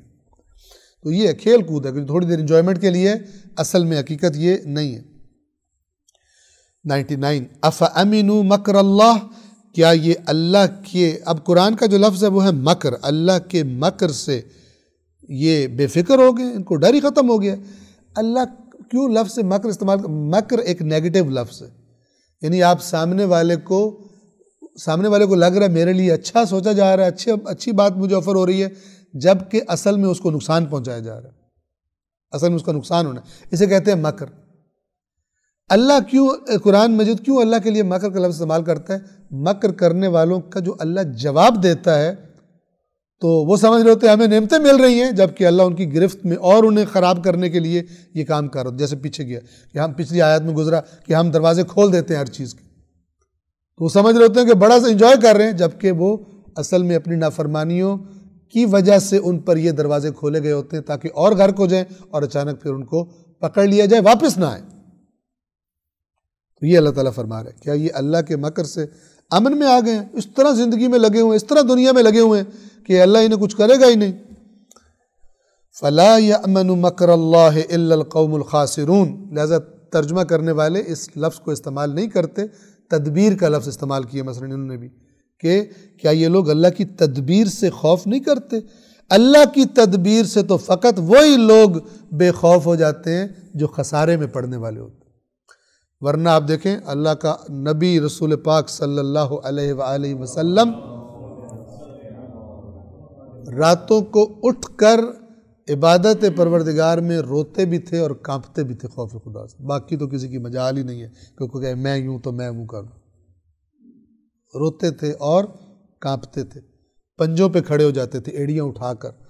اہل بیت کی روایات میں اصول کافی کے اندر موجود ہے کہ رسول اللہ اپنی ایڑیاں اٹھا لیتے تھے، اس طرح اللہ تبارک و تعالیٰ کے سامنے دیر تک عبادت میں کھڑے رہتے تھے۔ تو جب وہ بے خوف نہیں ہے تو پھر کسی دوسرے کی تو مجال ہی نہیں ہے، لیکن یہاں پر بے خوف کیا جا رہا ہے، اور تم تو پکے جنتی ہو، اور تم تو فرشتوں کو یوں کر دو گے تو وہ کر دو گے، تو جیسے میں پہلے بھی عرض کرتا ہوں کہ منکر نکیر آئیں گے تو میں ان کو یہ کر دوں گا تو وہ کر دوں گا۔ سبحان اللہ، شاعر کے شعر لکھنے سے منکر نکیر بھاگ جائیں گے، اور شاعری سے عقائد بنانے سے منکر نکیر کو بھگا دیں گے۔ اف ہے قرآن کو چھوڑ کر اور اس قسم کی لغویات میں جو کھیل رہے ہیں، اف ہے ان پر۔ اولم یہد للذین یرثون الارض من بعد اہلہا ان لو نشاء اصبناہم بذنوبہم۔ اب دیکھیے اللہ تعالیٰ کیا فرما رہا ہے کہ یہ اتنی قومیں جو تباہ ہوئی گناہ کرنے کے بعد، ان سب حادثات، ان سب واقعات نے اب جو ان کے بعد زمین پر وارث بنے ہیں اور اب جو زمین پہ رہ رہے ہیں، ان گزشتہ چیزوں نے ان کی ہدایت نہیں کی کہ ہم ان کے گناہوں پر بھی پکڑ لیں گے ان کو جس طرح ان کو ان کے گناہوں پر پکڑا تھا۔ یہ قصے ہیں کس لیے قرآن کی داستانیں؟ تاکہ اب جو زمین پر موجود ہیں وہ عبرت لیں اور وہ حرکتیں نہ کریں جو انہوں نے کی تھی۔ جو لوگ اہل زمین کے بعد زمین کے وارث ہوئے ہیں، ٹھیک ہے، زمین کے وارث یعنی اب جو زمین پہ رہ رہے ہیں، کیا ان پر یہ بات واضح نہیں ہوئی، ان کی ہدایت نہیں ہوئی کہ اگر ہم چاہیں تو ان کے جرائم پر انہیں گرفت میں لے سکتے ہیں؟ پچھلی قومیں داستانیں تمہیں کیا بتا رہی ہیں؟ وَنَتْبَعُ، اور اگر یہ عبرتیں دیکھیں بہت خوبصورت ہے، اگر یہ ساری عبرتیں بھی تمہیں ٹھیک نہیں کرتی، تمہارے دل اتنے سخت ہیں، وَنَتْبَعُ عَلَىٰ قُلُوبِهِمْ فَهُمْ لَا يَسْمَعُونَ، تو جو ہر نصیحت ہماری ٹھکرا دیتے ہیں تو ہم بھی ان کے دلوں پر مہریں لگاتے جاتے ہیں، پھر وہ سنتے ہی نہیں، پھر ادھر ہی مست ہے۔ یہ خداوند عالم کا یہ بھی سنت ہے اس قلب کے بارے میں، اس طبیعت کے بارے میں، جو نصیحتیں نہ سنیں پھر وہ سخت ہو جاتا ہے، اور اس سختی کو اللہ کہہ رہا ہے پھر ہم ان کے قلوب پہ ان کو سیل کر دیتے ہیں، ان پہ مہریں لگا دیتے ہیں، وہ پھر سنتے ہی نہیں، جتنا بھی بات کر لو نہیں سنتے۔ 101 تِلْكَ الْقُرَىٰ نَقُصُّ عَلَيْكَ مِنْ أَنْبَائِهَا، یہ وہ بستیاں ہیں جن کے حالات ہم آپ کو سنا رہے ہیں۔ اللہ تعالیٰ رسول پاک سے فرما رہے ہیں کہ یہ وہ بستیاں ہیں جن کے حالات ہم آپ کو سنا رہے ہیں۔ وَلَقَدْ جَاءَتْهُمْ رُسُلُهُمْ بِالْبَيِّنَاتِ، اور بے شک ان کے رسول واضح دلائل لے کر ان کے پاس آئے۔ فَمَا كَانُوا لِيُؤْمِنُوا بِمَا كَذَّبُوا مِن قَبْلِ، یہ بھی بڑی پلے باندھنے والی بات ہے، ساری باتیں پلے باندھنے والی ہیں، یہ والا جو جملہ ہے یہ ذرا توجہ فرما لیں۔ فَمَا كَانُوا لِيُؤْمِنُوا بِمَا كَذَّبُوا مِن قَبْلِ، کیا معنی ہے اس کا؟ تو جس چیز کو وہ پہلے جھٹلا چکے تھے اس پر پھر ایمان لانے والے نہیں تھے۔ میں، آپ، ہم سب، ایک تو اللہ کہتا ہے ایمان بھی لاؤ تو شعور سے دیکھو پہلے چیز، پھر اس کو اپنے ایمان میں شامل کرو کہ یہ چیز ایسی ہے، اور ایک ہے کہ انکار کرنے سے پہلے بھی ذرا اچھی طرح تجزیہ تحلیل کر لو۔ کیوں؟ اگر فٹ سے انکار کر دو گے اور اسے تو چار بندوں میں بھی باتیں کرو کہ یہ بالکل فلان ہے اور غلط ہے یہ وہ، جب یہ سب کر لو گے بعد میں تمہیں پتہ چل جائے کہ نہیں وہی ٹھیک تھا، پھر تمہاری جو انا ہے وہ اس کو تمہیں قربان کرنا پڑے گا، کیونکہ پھر اگر تم کہو گے کہ یہ صحیح ہے تو وہ جن کو تم نے پہلے خراب کیا تھا وہ کہیں گے تیرا دماغ خراب تھا، خود بھی تو بے وقوف ہے اور ہمیں بھی تو کہتا رہا کہ یہ غلط ہے اور اب کہہ رہے ٹھیک ہے، تو بالکل پاگل ہے۔ یہ بے عزتی انسان سے اپنی برداشت نہیں ہوتی، لہٰذا اللہ ان کا مزاج بتا رہا ہے کہ یہ لوگ کون تھے کہ جنہوں نے فٹ جھٹلایا اور پھر بعد میں مانا ہی نہیں، چونکہ ان کی پھر ساری شخصیات جو یہ بڑے اپنے آپ کو عالم کہتے تھے، فلان کہتے تھے، تو لوگ کہیں گے تم سارا ہمیں پہلے کہتے رہے کہ تم بڑے سمجھدار ہو، تمہارے آباء و اجداد بڑے سمجھدار تھے، اور اب کہہ رہے ہو کہ یہ صحیح ہے، تم تو مثلا ایک ٹکے کی تمہاری ویلیو نہیں ہے۔ یہ انسان سے برداشت نہیں ہوتا کہ میری لوگوں میں بے آبرو ہو جاؤں اور دوسرے کو کہہ دے کہ وہ صحیح ہے اور اپنے آپ کو کہہ دے غلط ہے، یہ نہیں ہوتا۔ یہ ایک نفسیاتی مسئلہ انسانوں کا، مگر یہ کہ جس کو اتنا خوف خدا آ جائے کہ پھر وہ کمپرومائز یہ والا نہ کرے اور اپنی عزت کو داؤ پہ لگا دے، اور جیسے مولا فرماتے ہیں اور ان کے فرمان برحق ہیں کہ اس رسوائی کے بعد وہ رسوائی نہیں ہے جس کے بعد اللہ کے ہاں دائمی عزت ہو، اور وہ عزت نہیں ہے جس کے بعد اللہ کے پاس دائمی رسوائی تمہاری ہوگی، اس کو مت سمجھو۔ مولا کا فرمان اور برحق ہے۔ لیکن عام طور پہ بندہ کہتا ہے میں میری انسلٹ نہیں ہونی چاہیے، ٹھیک ہے نا، اور میں جیسے دنیا میں یوز ہوتا ہے نا کہ فیس سیونگ، اب میں ہو تو گیا ہے لیکن اب میرے فیس کو سیو کرو، کوئی چکر دو پبلک کو تاکہ میری بےزتی نہ ہو، ٹھیک ہے۔ فیس سیونگ کے لیے لوگ پھر حرکات کرتے ہیں۔ تو یہ جو فیس سیونگ ہے، ان کو جب ہوتا تھا کہ اب ہماری فیس خراب ہو جائے گی تو پھر یہ سمجھ آ بھی جاتا تھا، پھر بھی ایمان نہیں لاتے تھے، یہ کہنا چاہ رہے۔ لہٰذا کسی چیز کو جھٹلانے سے پہلے، جو آپ نے پہلے نہ سنی ہو، جو شعور عقلی ایک عاقل انسان کا مزاج ہے، وہ یہ کہ اس کو پہلے اچھی طرح دیکھے پرکھے اور پھر شعور اور بصیرت سے اس کا انکار کرے، نہ کہ دادا اور ہماری تو ساتھ پشتے یہی کرتی آ رہی ہیں، یہ کہاں سے نئی بات سنی ہے، یہ اللہ قبول نہیں کرتا۔ یہ بے وقوفی اکثر لوگ کرتے ہیں۔ فما كانوا ليؤمنوا بما كذبوا من قبل، لیکن جس چیز کو پہلے جھٹلا چکے تو اس پر ایمان لانے والے نہ تھے، اس کا نتیجہ بھی کیا ہے اس مزاج کا؟ كذلك يطبع الله على قلوب الكافرين، اس طرح جان بوجھ کر حق کو نہ ماننے والے کافر، یعنی جان بوجھ کے نہ ماننے والے، اس طرح کافرین کے دلوں پر اللہ مور لگاتا ہے۔ یعنی اس مزاج کے اثرات ہیں کہ اور ڈیفیکلٹ کر دیتے ہیں انسان کو واپس آنا۔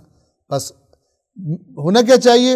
حق ہے، میں اس کو ڈھونڈوں، چاہے جو میں نے سنا اس کے خلاف ہے یا چاہے میں نے سنا اس کے مطابق ہے، حق کی تلاش کرو اور اس کو اچھی طرح جان کر، جیسے پھر مولا علی علیہ السلام کا یہ فرمان عرض کروں کہ فرماتے ہیں کہ معیار حق لوگوں کو نہ بناؤ، حق کو پہچانو اور پھر اہل حق تمہیں دکھائی دیں، نہ کہ تم کہو کہ جی بابا جی دے پیچھے ایسا نیت کر لی، اب جو یہ کرتے ہیں ہم پیچھے چلیں۔ یہ بے وقوفی ہے، یہ کوئی اور چکر میں اس کو وہ کر رہا ہے، یا خود کام چور ہے، آگے نہیں جانا چاہتا کہ میں کچھ تحقیقات کروں کہ یہ جناب مجھے بخشوا، الٹی سیدھی باتیں کرتے ہیں۔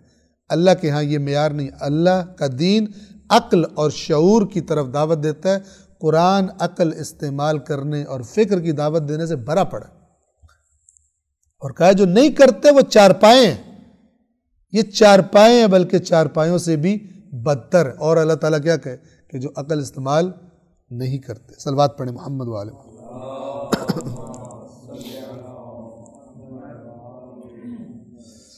وَمَا وَجَدْنَا لِأَكْثَرِهِم مِّنْ عَهْدٍ، اب ان کی ایک اور صفت بیان کر رہے ہیں کہ ان لوگوں کے اندر کوئی کمٹمنٹ نہیں ہوتی سوائے اپنے مفادات کے۔ جب تک مفاد ہے تب تک کمٹمنٹ۔ آپ دیکھیں یہ پاکستان میں آپ نے لوٹے سنے ہیں، لوٹے کی کمٹمنٹ کیا ہوتی ہے؟ جب تک اقتدار میں اور مراعات مل رہی ہیں تو وہ ادھر ہے، اور جیسے ہی تھوڑا اپ ڈاؤن ہوا فوراً وہ دوسری پارٹی میں شامل ہو جاتا ہے۔ تو یہ اللہ تعالیٰ فرما رہا ہے کہ مومن لوٹے نہیں ہوتے، عہد والے ہوتے ہیں، کمٹمنٹ والے ہوتے ہیں۔ سورہ بقرہ میں آپ کو اگر یاد ہو شروع میں تو اللہ تعالیٰ نے فرمایا تھا وَمَا يُضِلُّ بِهِ إِلَّا الْفَاسِقِينَ، اللہ گمراہ نہیں کرتا اس کے ذریعے، ایسی مثالوں کے ذریعے، مگر فاسقوں کو۔ کون فاسق؟ الَّذِينَ يَنقُضُونَ عَهْدَ اللَّهِ، جو اللہ کے عہد کو توڑ دیتے ہیں، یعنی کمیٹڈ لوگ نہیں۔ اور آج اسلام کی پر یہ جو غربت آئی ہوئی ہے اس لیے کہ مسلمان کوئی اسلام کے ساتھ کمیٹڈ نہیں، مفاد لیتے ہیں، ان کو مرادیں چاہیے، منتیں چاہیے، اور مولانا حضرات بھی یہ پبلک کو بتا رہے ہیں یہ پڑھو تو یہ مراد پوری ہوگی، یہ پڑھیے۔ اس سے زیادہ زور اس پر دو کہ جو اللہ نے دین بھیجا اس کے ساتھ کمٹمنٹ کرو۔ جو ملک تمہارا جہالت میں ڈوبا ہوا طبقہ ہے، اپنے آپ کو کمٹ کرو تم نے کچھ کرنا ہے. جو بھوک سے مر رہے ہیں، جن کو ان کے بنیادی حقوق نہیں مل رہے، اپنے آپ کو کمٹ کرو. میری منتیں و مرادیں پہلے بھی سیٹ ہے، اوپر سے اور منتیں مرادیں اس کی پوری نہیں ہو رہی. اور جناب مولانا صاحب بھی صرف چونکہ انہیں پتہ پبلک کو انہی باتیں سننے کا مزہ آتا ہے، دڑا دڑ منتوں اور مرادیں والے کلپ. اور وہ جو منتوں والے مرادوں والے کلپ ہیں، لوگ ان کو ذرا زیادہ وہ ہٹ بھی ہوتے ہیں، چونکہ سارے آج کل منتوں مرادوں کے چکر میں، دین کی خدمت کرنے کے چکر میں کم ہی لوگ ہوتے ہیں. اللہ ان کی صفت بتا رہا ہے وَمَا وَجَدْنَا لِأَكْثَرِهِم مِّنْ عَهْدٍ. ان کی صفت یہ تھی کہ ہم نے ان میں سے اکثر کو بے عہد پایا. ان کا کوئی عہد، کوئی کمٹمنٹ ہی نہیں ہوتی تھی، یہ مفاد کے بندے ہوتے تھے. وَإِن وَجَدْنَا أَكْثَرَهُمْ لَفَاسِقِينَ. اور یقیناً ہم نے ان میں سے اکثر کو فاسق پایا. جس کا عہد ہوتا ہے وہ فاسق نہیں ہوتا. فاسق کون ہوتا ہے؟ جو حدود کراس کرے، جو معاہدہ توڑ دے. وہاں پر بھی اللہ نے وَمَا يُضِلُّ بِهِ إِلَّا الْفَاسِقِينَ. فاسقوں کے علاوہ گمراہ نہیں کرتا. فاسق کون؟ پہلی نشانی فاسق کی الَّذِينَ يَنْقُضُونَ عَهْدَ اللَّهِ، جو اللہ کے عہد کو توڑتے ہیں. تو وہاں پہ میں نے کہا تھا، پھر عرض کر دیتا ہوں، کچھ لوگ کہتے ہیں شکر ہے ہم نے اللہ سے عہد کیا ہی کوئی نہیں، نہ عہد کیا ہے، نہ بانس ہے، نہ بانسری بجے گی، ہمارا عہد ہے نہیں تو ہم توڑیں گے کیا.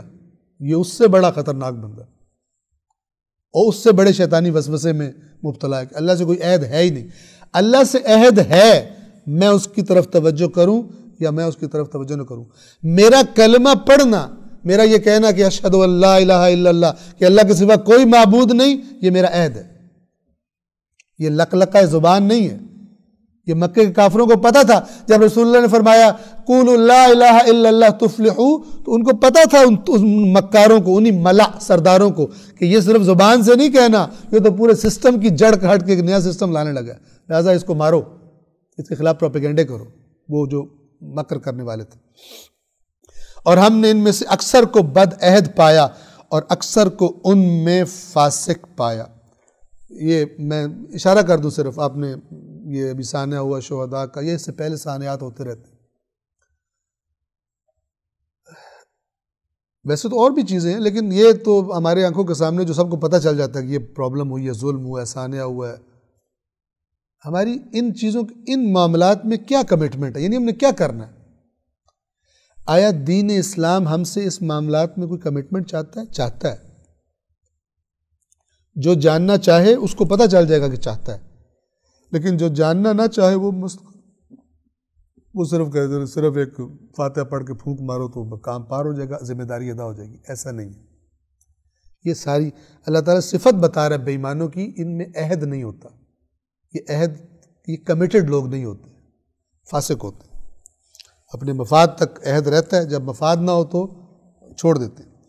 103 ثم بعثنا من بعدهم موسى بآياتنا إلى فرعون وملئه فظلموا بها. اور یہاں سے ایک اور داستان جو قرآن کی بہت اہم داستانوں میں سے ہے، حضرت موسیٰ کی. مکی صورتوں میں یہ تفصیل کے ساتھ پہلی مرتبہ ذکر ہے. سورہ اعراف میں حضرت موسیٰ کی داستان پہلی دفعہ بیان ہو رہی ہے. پھر ہم نے ان کے بعد موسیٰ کو مبعوث کیا، موسیٰ کو اٹھایا. بعثنا، اٹھایا، یعنی کھڑا کر دیا، یعنی تحریک ایک نئی اٹھا دی موسیٰ کے ذریعے. بآیاتنا، اپنی آیات کے ساتھ. کس کی طرف اٹھایا؟ بھیجا، جس کو ہم بھیجا ترجمہ کرتے ہیں. الی فرعون و ملئہ، فرعون اور اس کے ملا. اب دیکھیں یہاں پر پوری پکچر جو ہے نا، فرعون اور اس کا وہ طبقہ جن کے ذریعے وہ کنٹرول کرتا اور اقتدار چلتا ہے اس کا، اور وہ پھر دوسروں کو اپنے کنٹرول میں رکھتے ہیں، ان پہ ظلم کریں فلان، ایسا اوپر قبضہ جمایا ہوتا ہے کہ وہ نکل نہیں سکتے اس سے. فظلموا بہا، تو انہوں نے ان آیات کے بارے میں ظلم کیا. ظلم کیا؟ عدل کیا تھا کہ مانتے، لیکن انہوں نے ان آیات کے بارے میں ظلم کیا. فانظر، تو دیکھیے، کیف کان عاقبۃ المفسدین، فساد کرنے والوں کا انجام کیسا ہوا. یعنی اللہ نے داستان کے سٹارٹ میں اینڈ بھی دکھا دیا کہ فرعون کا انجام تمہارے سامنے ہے. 104 وقال موسیٰ. اب یہ شروع ہو رہا ہے جو انٹریکشن ہے حضرت موسیٰ اور فرعون کا، نبوت کے اعلان کے بعد اور اللہ تعالیٰ سے کلام کے بعد ذمہ داری لے کر. اب جب آئے ہیں موسیٰ کے پاس وقال موسیٰ، اور موسیٰ نے کہا یا فرعون، اے فرعون، انی رسول من رب العالمین، کہ میں رب العالمین کی طرف سے ایک رسول ہوں، حقیق علی اللہ اقول علی اللہ الا الحق، حقیق یعنی مجھ پر حق بنتا ہے، یعنی اس کے سوا میں کچھ کر ہی نہیں سکتا کہ میں اللہ کے بارے میں سوائے حق کے کچھ نہ کہوں، یعنی پہلے اسے کلیئر کر رہے ہیں کہ میں اسٹریٹ فارورڈ جو پیغام ہے، بغیر کسی ہیرا پھیری کے، رد و بدل کے، جو اللہ نے مجھے کہا ہے کہ تجھے بتاؤں، میں وہ تجھے بتانے آیا ہوں۔ حقیق مجھ پر لازم ہے، انہوں نے یہ ترجمہ کیا ہے کہ میں اللہ کے بارے میں حق کے سوا کچھ نہ کہوں۔ قد جئتکم ببینۃ من ربکم، بے شک میں تمہارے پاس تمہارے رب کی طرف سے واضح دلیل لے کر آیا ہوں۔ فَأَرْسِلْ، اب فرعون کے ذہن میں اچھا ٹھیک ہے، میں سن لیا، کیا کروں میں پھر؟ فَأَرْسِلْ مَعِيَ بَنِي إِسْرَائِيل، تو کیا کر، بنی اسرائیل کو آزاد کر کے میرے ساتھ بھیج دے۔ آپ سوچیں فرعون پہ کیا گزری ہوگی، اس نے کہا ہوگا ذرا اس کی بات سنو، کیوں؟ بنی اسرائیل کو غلام تھے اس کے، وہ تعمیرات کرنے والے، خدمتیں کرنے والے، بچوں کو، مردوں کو قتل کرتا تھا، عورتوں سے خدمت لیتا تھا، اور بنی اسرائیل کو اس نے فرقوں میں تقسیم کیا ہوا تھا، آپس میں بھی لڑائی رکھتا تھا، جیسے آج کے فرعون نے مسلمانوں کو کیا ہوا، ٹھیک ہے، اور سمجھتے ہیں کہ ہم اپنے مسلک کی خدمت کر رہے ہیں، اور بیڑا کر کے اور کمزور کر کے امت کو سمجھتے ہیں کہ اللہ بڑا خوش ہو رہا ہے، اور رسول اور اہل بیت بڑے خوش ہو رہے ہیں ہماری دھواں دار تقریروں سے، جس سے اور لڑائیاں ہوتی ہیں۔ کیوں؟ اس لیے کہ قرآن کے سائے میں نہیں لاتے اپنی بات کو کرنے سے پہلے، کہ جو اللہ نے قرآن میں کہہ دیا کہ یہ نہیں کرنا، تو وہ اہل بیت کبھی نہیں کہہ سکتے، اگرچہ تم نے کتاب میں دیکھا ہو کسی نے لکھا ہوا، وہ کسی اور نے لکھا ہے، اللہ کا نمائندہ اللہ کے قرآن کے خلاف، اے کاش کے مسلمانوں کو یہ بات سمجھ آ جائے، لیکن سمجھ آتی نہیں ہے، لہذا مزے بھی چکھ رہے ہیں۔ فَأَرْسِلْ مَعِيَ بَنِي إِسْرَائِيل، میرے ساتھ بنی اسرائیل کو آزاد کر کے بھیج دے۔ فرعون نے کہا قال ان كنت جئت بآیۃ، اتنی بڑی بات تو کر رہا ہے، کیا ہے تیرے پاس، اتنی باتوں کا ثبوت کیا ہے؟ اگر تیرے پاس کوئی نشانی ہے فأت بہا، تو وہ دکھا مجھے، ان كنت من الصادقین، اگر تو سچوں میں سے ہے، اگر تو سچا ہے تو اس نشانی کو پیش کر۔ 107 فألقى عصاه، تو حضرت موسیٰ نے اپنے عصا کو، وہ جو لکڑی تھی ان کے ہاتھ میں، اس کو پھینکا، ڈال دیا وہاں پر۔ فَإِذَا هِيَ ثُعْبَانٌ مُبِينٌ، تو وہ اچانک ہی دفعتاً ایک سچ مچ کا اژدہا بن گیا، بہت بڑا سانپ بن گیا۔ وَنَزَعَ يَدَهُ، دوسرا معجزہ، وَنَزَعَ يَدَهُ، حضرت موسیٰ نے اپنا ہاتھ باہر نکالا، فَإِذَا هِيَ بَيْضَاءُ لِلنَّاظِرِينَ، تو وہ بھی اچانک دیکھنے والوں کے لیے چمکنے لگا، سفید ہو گیا، یعنی اس سے گویا کہ روشنی نکلنے لگی۔ 109، یہ بڑی زبردست آیت ہے کہ جو حکمرانوں کے جو مشیر ہوتے ہیں نا، کبھی کبھی وہ بیڑا غرق کرتے ہیں، چونکہ انہیں ہوتا ہے کہ ہمارا بھی بیڑا ساتھ غرق ہوگا، یہ ہمارا جو حکمران ہے بڑا، اگر یہ امپریس ہو گیا اس سے تو ہمارے مفادات بھی جائیں گے، ٹھیک ہے۔ جیسے بعض دفعہ صدر ہو یا وزیر اعظم ہو کسی ملک کا، تو وہ شاید صحیح کام کرنے بھی لگے، لیکن جو گندے وزیر ہوتے ہیں وہ پھر اس کے کانوں میں سرگوشیاں کر کے اس کا بیڑا غرق کر دیتے ہیں، لٹیا اس کی ڈبو دیتے ہیں۔ تو وقال الملأ من قوم فرعون، فرعون کی قوم کے سرداروں نے کہا انہ لساحر علیم، یہ بڑا نالجیبل، یہ بڑا پڑھا لکھا جادوگر ہے، یعنی اس کے دماغ کو فوراً، پہلے گھوما ہوا دماغ تھا اور گھوم دیا اس کو، یہ جادوگر ہے، اس نے یہ شعبدہ دکھا دیا۔ یرید ان یخرجکم من ارضکم، اور اگلا پروپیگنڈا، یہ چاہتا ہے تمہیں تمہاری زمین سے نکال دے۔ فماذا تأمرون، اب تم بتاؤ کہ تمہاری کیا صلاح ہے، کیا تم مشورہ دیتے ہو؟ یعنی بات ایسی کر دی کہ مشورہ اپنی مرضی کا ہے، اب آپ خود دیکھ لیں، سارے راستے بند کر کے جو بند کرنا چاہتے تھے، ایک راستہ کھلا رکھا اپنی مطلب کا، پھر کہا اب آپ خود دیکھ لیں، خود سمجھدار ہے۔ وہ سمجھدار نے وہی کیا جو وہ چاہتے تھے فرعون نے۔ اب تم بتاؤ کہ کیا ہے صلاح؟ فرعون کہتے وہ حکومت چھوڑوں، میں اپنے ملک سے نکلوں، میں فلان کروں، یہ کروں۔ 111 انہوں نے کہا قالوا ارجہ واخاہ وارسل فی المدائن حاشرین، کہنے لگے موسیٰ اور اس کے بھائی کو تھوڑا ٹائم دیں یہ، اور ہم کچھ اور کرتے ہیں۔ اور کیا کرتے ہیں؟ وَأَرْسِلْ فِي الْمَدَائِنِ حَاشِرِينَ، اور فرعون تو شہروں میں اپنے ہرکارے بھیج، کیا کریں وہ؟ یأتوک بکل ساحر علیم، وہ تجھے تیرے ملک میں بہت زبردست قسم کے جادوگر ہیں، وہ علم والے یعنی جن کو جادو کا علم ہے، ان ساحروں کو، ہر قسم کے ساحروں کو تیرے پاس لے کر آ جائیں گے۔ 113 وجاء السحرة فرعون، اور جادوگر فرعون کے پاس آئے، قالوا، یہ دنیا دار بندے کی نشانی، فیس کتنی دو گے؟ ٹھیک ہے نا، تب آتا ہوں۔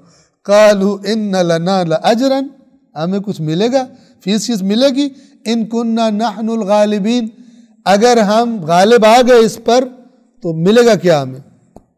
قال نعم، فرعون نے کہا ہاں ملے گا، وَإِنَّكُمْ لَمِنَ الْمُقَرَّبِينَ، اور ہم تمہیں سرکاری مولوی بنا لیں گے، ہم تمہیں چیئرمین شپ دے دیں گے علماء ونگ کی اپنے، یہ میں اپنے پاس سے بول رہا ہوں۔ یہاں پہ کیا ہے؟ جادوگروں سے کہا کہ تمہیں پیسے بھی ملیں گے، وَإِنَّكُمْ لَمِنَ الْمُقَرَّبِينَ، اور تم فرعون کے، میں تمہیں اپنے قریبیوں میں کر لوں گا، اور تمہیں کیا چاہیے؟ جو لوگوں کو شوبدے دکھا کے ٹکے کے لیے بھاگ رہے ہوتے ہو، ہم تمہارا کام ہی فٹ کر دیں گے۔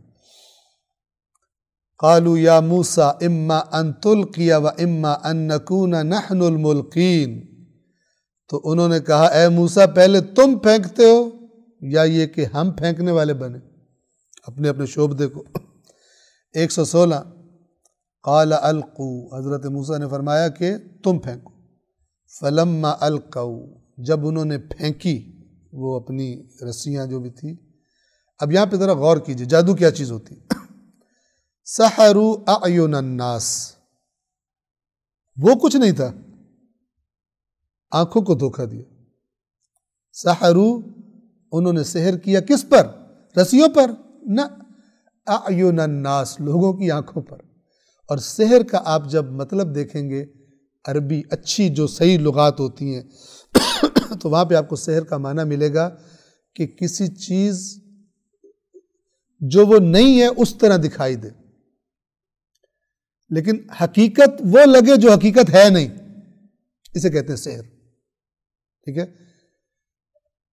ایسی بکری جس کے تھن بہت پھولے ہوتے تھے، لیکن اگر اس کے اندر دودھ کا ایک قطرہ نہیں ہوتا تھا، اب جو اس بکری کو دیکھے کہے گا وہ دودھ کی نہریں بہہ جانی آج تو، لیکن لگا رہے ایک قطرہ دودھ نہ نکلے، اس کو عرب کہتے تھے عنز مسحورہ، یہ سحر زدہ بکری ہے۔ سحر زدہ سے کیا مراد تھی؟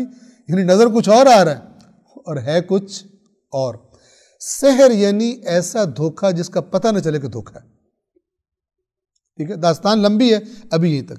انہوں نے کیا کیا؟ رسیاں نہیں تھی۔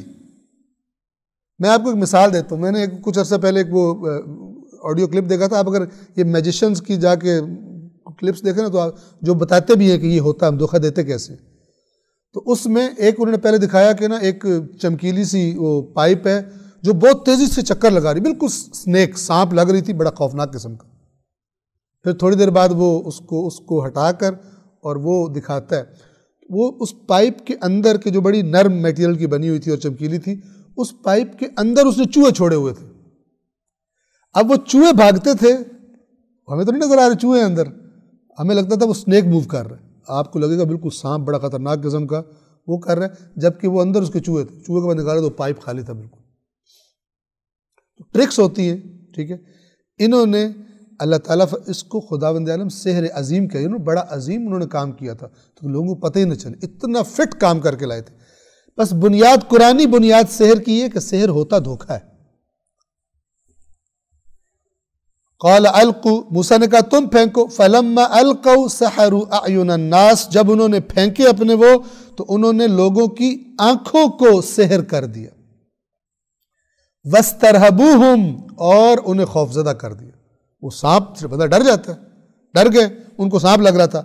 وجاءوا بسحر عظیم، اور وہ ایک بڑا عظیم سحر انہوں نے کیا، یعنی بڑا عظیم دکھایا معاملہ اپنا۔ 117 وَأَوْحَيْنَا إِلَى مُوسَىٰ أَنْ أَلْقِ عَصَاكَ، اور ہم نے موسیٰ کی طرف وحی کی کہ موسیٰ عصا پھینک، فَإِذَا هِيَ تَلْقَفُ مَا يَأْفِكُونَ، اور اچانک وہ پھر جو انہوں نے گھڑے تھے، یأفکون، افق کہتے ہیں جھوٹ کو، افق کا اصل معنی ہوتا ہے بات کو، کسی چیز کو یا بات کو اصلی رخ سے پھیر کے اور طرف کر دینا، اس لیے جھوٹ کو بھی افق کہا جاتا ہے۔ اور یہاں پر کیونکہ انہوں نے حقیقت اور تھی لیکن لوگوں کو دھوکہ دے کے اور دکھا رہے تھے، پھیرا ہوا تھا، تو وہ جو ان کا افق تھا جادوگروں کا، اچانک ہی موسیٰ کی عصا نے وہ اژدہا بن کر ان کو نگلنا شروع کر دیا۔ اور بس 3 آیتیں مختصر اور ہیں، ختم۔ 118 فَوَقَعَ الْحَقِّ، حق واقع ہو گیا، وَبَطَلَ مَا كَانُوا يَعْمَلُونَ، اور جو وہ عمل کر رہے تھے جادوگر وہ باطل ہو گیا، یعنی حق سامنے آ گیا۔ فَغُلِبُوا هُنَالِكَ، اور وہاں وہ مغلوب ہو گئے جادوگر، وَانْقَلَبُوا صَاغِرِينَ، اور ذلیل ہو کے رہ گئے۔ وہ خواب دیکھ رہے تھے فیس بھی ملے گی، مقربین بھی بنیں گے، ذلیل ہو گئے۔ لیکن یہاں پر توجہ کیجئے، آخری بات آج کے لیے، کہ کیونکہ جادوگر اسپیشلسٹ تھے اپنے کام کے، پبلک کو نہیں پتہ، پبلک تو سانپ سمجھ رہی ہے، جادوگروں کو پتا تھا کہ یہ رسیاں سانپ نہیں ہیں، اپنے فن کے سحر کے ماہر تھے، اور ان کو کہا بھی یہ ہوگا کہ ایک ساحر آئے تم نے اس کا مقابلہ کرنا ہے۔ جب حضرت موسیٰ کا عصا کنورٹ ہوا سانپ میں، تو پبلک کو لگ رہا تھا یہ بھی سانپ، وہ تھوڑا سا بڑا سانپ، لیکن جو فن کے ماہر تھے انہوں نے کہا یہ نو سانپ، یہ والا صحیح سانپ ہے۔ ان کو پتہ چل گیا کہ یہ اور چیز ہے، کوئی یہ وہ چیز نہیں ہے۔ توجہ کیجیے، بالکل اسی طرح اس زمانے کے عرب جو فصاحت و بلاغت کے ماسٹر تھے، وہ ان کے منہ کھل جاتے تھے قرآن سن کر، وہ کہتے تھے یہ شعر، جب آپس میں بیٹھتے تھے نا، یہ بشر کا کلام نہیں ہو سکتا، لیکن اپنی ہٹ درمی کی وجہ سے فَمَا كَانُوا لِيُؤْمِنُوا بِمَا كَذَّبُوا مِن قَبْلِ، جس کو جھٹلا چکے اس پر پبلک میں ساری بےزتی کروائی، اتنے پروپیگنڈے کی تم نے تو۔ لیکن ان جادوگروں کو توفیق مل گئی، عجیب توفیق ملی، اور انہوں نے کیا کیا؟ وَأُلْقِيَ السَّحَرَةُ ساجدین، بجائے یہ کہ اس ذلت میں ادھر ادھر باتیں کرتے، فلان کرتے، یہ بہت بڑا جادوگر ہے، ان کو بات سمجھ آئی، اور جو ان کا اپنا تکبر ٹوٹا، اب وہ خدا کی بارگاہ میں گر گئے۔ وَأُلْقِيَ السَّحَرَةُ ساجدین، اور سب جادوگر سجدے میں گر پڑے، سجدے میں گر پڑے۔ آج کے لیے آیت نمبر 120 پر ہم تمام کریں۔ توجہ کیجئے، یہ دین کی باتوں میں بھی اگر صحیح اور غلط کا فرق دیکھنا ہے نا، کون سی حقیقی بات ہے کون سی حقیقی نہیں ہے، تو تھوڑا سا گہرائی سے دیکھنا ضروری ہے۔ جو کسی چیز کو تھوڑی سی گہرائی سے دیکھ چکا ہوتا ہے اس کو فرق سمجھ آنا شروع ہو جاتا ہے کہ 1 نمبر بات کون سی ہے اور 2 نمبر بات کون سی ہے، ہو رہی دونوں ہی دین کے نام پر ہوتی ہے۔ ٹھیک ہے، یہاں پہ کتنے لوگ ہیں جو کہتے ہیں کہ قرآن کی فلانی آیت، جھوٹ بول رہے ہوتے ہیں، آیت کسی اور موضوع کی ہوتی ہے، عربی بھی پڑھ دیتے ہیں، جھوٹ بول رہے ہوتے ہیں، پتہ ہوتا ہے انہیں کنفرم ہوتا ہے سامنے بیٹھے والے فارغ ہیں قرآن سے، ان کو توفیق ہی نہیں ہونی کہ یہ اس کے بعد بھی جا کر دیکھ لیں، انہیں کنفرم ہوتا ہے اتنا، پھر وہ پکا ہو کے اپنا وار کرتے ہیں، اور لوگ سمجھتے ہیں کہ یہ صحیح کہہ رہا ہے کہ قرآن میں یہی لکھا ہوا ہے۔ دین کے بارے میں ذرا باریک بینی والا مزاج اپنائیں، تھوڑا سا ٹائم دیں، یہ نہ ہو کہ اینڈ میں پتہ چلے کہ پورا کا پورا مال جو تھا میرے ساتھ فراڈ ہو گیا۔ صلوات پڑھے محمد والے۔